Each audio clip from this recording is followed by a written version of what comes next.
بسم اللہ الرحمن الرحیم۔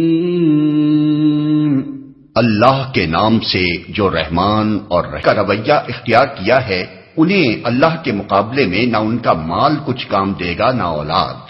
وہ دوزخ کا ایندھن بن کر رہیں گے۔ ان کا انجام ویسا ہی ہوگا جیسا فرعون کے ساتھیوں اور ان سے پہلے کے نافرمانوں کا ہو چکا ہے کہ انہوں نے آیات الہی کو جھٹلایا۔ نتیجہ یہ ہوا کہ اللہ نے ان کے گناہوں پر انہیں پکڑ لیا، اور حق یہ ہے کہ اللہ سخت سزا دے۔ بس اے محمد، جن لوگوں نے تمہاری دعوت کو قبول کرنے سے انکار کر دیا ہے، ان سے کہہ دو کہ قریب ہے وہ وقت جب تم مغلوب ہو جاؤ گے اور جہنم کی طرف ہانکے جاؤ گے، اور جہنم بڑا ہی برا ٹھکانہ ہے۔ انہوں میں ایک نشان عبرت تھا جو بدر میں ایک دوسرے سے نبرد آزما ہوئے۔ ایک گروہ اللہ کی راہ میں لڑ رہا تھا اور دوسرا گروہ کافر تھا۔ دیکھنے والے بچشم سر دیکھ رہے تھے کہ کافر گروہ مومن گروہ سے دو چند ہے، مگر نتیجے نے ثابت کر دیا کہ اللہ اپنی فتح و نصرت سے جس کو چاہتا ہے مدد دیتا ہے۔ دیدہ بینا رکھنے والوں کے لیے اس میں بڑا سبق پوشیدہ ہے۔ دیکھنے والے بچشم سر دیکھ رہے تھے کہ کافر گروہ مومن گروہ سے دو چند ہے۔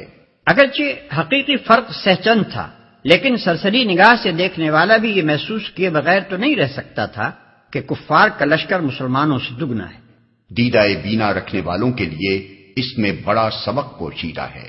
جنگ بدر کا واقعہ اس وقت قریبی زمانے ہی میں پیش آ چکا تھا، اس لیے اس کے مشاہدات و نتائج کی طرف اشارہ کر کے لوگوں کو عبرت دلائی گئی ہے۔ اس جنگ میں تین باتیں نہایت سبق آموز تھیں۔ ایک یہ کہ مسلمان اور کفار جس شان سے ایک دوسرے کے بالمقابل آئے تھے، اس سے دونوں کا اخلاقی فرق صاف ظاہر ہو رہا تھا۔ ایک طرف کافروں کے لشکر میں شرابوں کے دور چل رہے تھے، ناچنے اور گانے والی لونڈیاں ساتھ آئی تھیں اور خوب داد عیش دی جا رہی تھی۔ دوسری طرف مسلمانوں کے لشکر میں پرہیزگاری تھی، خدا ترسی تھی، انتہا درجے کا اخلاقی انضباط تھا، نمازیں تھیں اور روزے تھے، بات بات پر خدا کا نام تھا، اور خدا ہی کے آگے دعائیں اور التجائیں کی جا رہی تھیں۔ دونوں لشکروں کو دیکھ کر ہر شخص بآسانی معلوم کر سکتا تھا کہ دونوں میں سے کون اللہ کی راہ میں لڑ رہا ہے۔